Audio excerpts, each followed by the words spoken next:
The House of Representatives has again passed the Nigerian Peace Corps Bill for the third reading.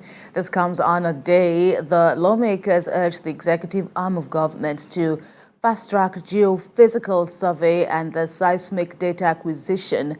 This is to ascertain the availability of hydrocarbons in commercial quantities in the Bida Basin. A National Assembly correspondent, Accuses, has more. Mr. Speaker, a motion of urgent public importance from Plateau State Legislator Yusuf Gagdi opens the day's legislative business. He brings a motion on the urgent need for the implementation of acts enacted by the Parliament.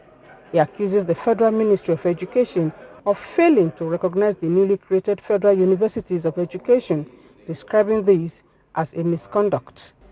Resolve, Mr. Speaker. 1. Mandate the Committee on Appropriation to substitute the Federal College of Education budget, since they don't exist anymore, for a aforesaid Federal University of Education. A motion was raised calling on the government to fast-track geo-physical survey and seismic data acquisition to ascertain availability of hydrocarbons in commercial quantity in the Bida Basin. The discovery of oil in another region of Nigeria is good news for the country's energy sector, and that if the volume of oil in the Bida Basin is established and the exploration activities commence fully, Nigeria may in the near future overtake Libya, the country with the largest oil reserve in Africa.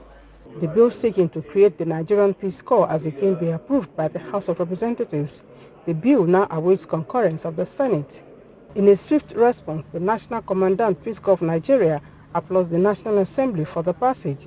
Dixon Akko is hopeful the bill will become an act with President Muhammadu Buhari's assent this time.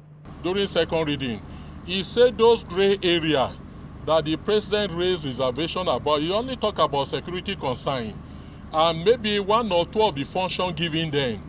Talk about executive order to National Assembly members, to traditional rulers, to House of Assembly members, so that police can fail their core mandate of securing the society. A proposed amendment to the Pension Reform Act to exclude the National Assembly service from the contributory pension scheme also scaled third reading.